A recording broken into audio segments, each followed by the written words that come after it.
wabarakatuh. Perkenalkan, saya Kotrunada Febriana Firdausia, mahasiswa Politeknik Negeri Cilacap, program studi Akuntansi Lembaga Keuangan Syariah, kelas 1C, dengan NPM 240210086. Dalam video ini, saya akan menjelaskan cara penyelesaian soal ujian akhir semester Statistika Bisnis menggunakan software SPSS. Semoga penjelasan ini dapat dipahami dengan baik. Pada soal yang pertama, kita akan mencari uji validitas dan reliabilitas pada tingkat kepuasan mahasiswa terhadap layanan akademik. Yang pertama, kita ke variable view, lalu pada name, kita tuliskan item 1, 2, 3, 4, 5, dan total score. Lalu pada desimal, kita nolkan agar nanti hasilnya tidak ada koma. Setelah itu, kita kembali ke data view, lalu kita kopikan data yang pada di soal dari item 1 sampai 5, kita paste dan ditambah dengan total skornya. Untuk mencari uji validitas, kita ke analyze, correlate, bivariate, lalu kita Ctrl A, pindahkan semuanya ke sisi sebelah kanan, lalu OK. Di sini kita akan lihat pada percent correlation pada total score. Dinyatakan bahwa pada keseluruhan item dinyatakan valid karena lebih besar dari R tabel, yaitu 0,4438. Dan tidak ada item yang dihapus karena semuanya lebih besar dari 0,3. Selanjutnya kita akan mencari uji reliabilitas. Ke analyze, lalu scale, reliability analyze, lalu pindahkan ke semuanya ke sebelah kanan, lalu klik statistik. Pada deskriptif, kita klik centang item scale, lalu pada summaries, kita centang variance, lalu pada inter item, kita centang correlation, lalu continue, dan OK. Kemudian kita lihat combat alpha pada reliability statistik, diperoleh nilai combat alpha sebesar 0,832. Nilai ini berada dalam kategori lebih dari 0,80 yang menunjukkan bahwa instrumen memiliki reliabilitas yang tinggi. Kemudian menjawab soal yang kedua, yaitu uji regresi sederhana. Pertama, ke variable view, pada name kita tuliskan X, lalu labelnya kita tulis biaya iklan. Yang kedua Y, lalu labelnya penjualan.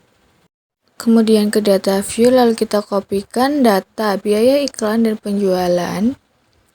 Kita paste.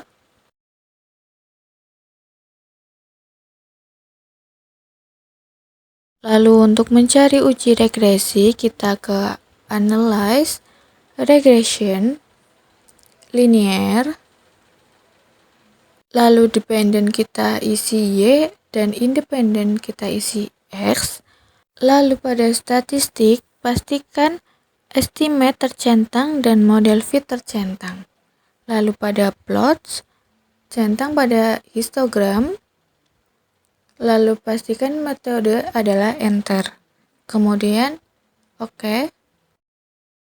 Lihat pada model summary, diketahui bahwa nilai R-square adalah 0,990.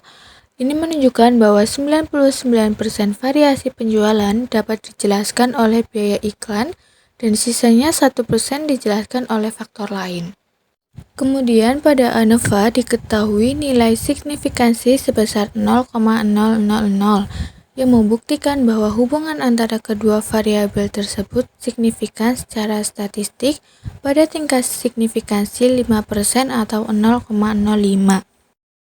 Kemudian pada koefisien diketahui bahwa nilai konstan atau intercept A sebesar 13,784, yang artinya jika perusahaan tidak mengeluarkan biaya iklan sama sekali, penjualan tetap diperkirakan sebesar 13,784 ribu unit. dan biaya iklan atau slop B sebesar 0,801 yang menunjukkan bahwa setiap penambahan biaya iklan sebesar 1 juta rupiah akan meningkatkan penjualan sebanyak 0,801 ribu unit.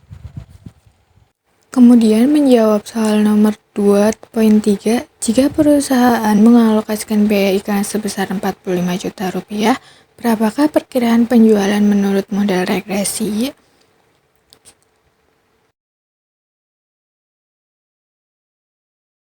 Jika perusahaan mengalokasikan biaya iklan sebesar 45 juta, maka berdasarkan persamaan regresi adalah menggunakan rumus regresi sederhana, yaitu Y sama dengan A plus BX, Y sama dengan 13,784 ditambah 0,801 dikali X, X-nya 45, hasilnya 49,829. Jadi, perkiraan penjualan akan sebanyak 49,829 ribu unit. Lalu, poin 4, menurut Anda, apakah model ini cukup baik untuk dijadikan dasar pengambilan keputusan? Jelaskan alasannya. Model regresi ini dapat dikatakan cukup baik dan layak untuk dijadikan dasar pengambilan keputusan karena beberapa hal. Yang pertama, nilai R-square sebesar 0,990, artinya 99% variansi penjualan dapat dijelaskan oleh biaya iklan. Kemudian nilai R sebesar 0,995 menunjukkan hubungan sangat kuat dan positif antara biaya iklan dan penjualan. Lalu signifikansi sebesar 0,000 menandakan bahwa hubungan tersebut sangat signifikan secara statistik. Lalu model ini juga sederhana dan mudah digunakan sehingga memudahkan perusahaan dalam memperkirakan penjualan berdasarkan biaya iklan. Demikian pemaparan dari saya terkait penyelesaian soal menggunakan SPSS. Terima kasih atas perhatiannya dan mohon maaf jika ada kesalahan dan kekeliruan. Wassalamualaikum warahmatullahi wabarakatuh.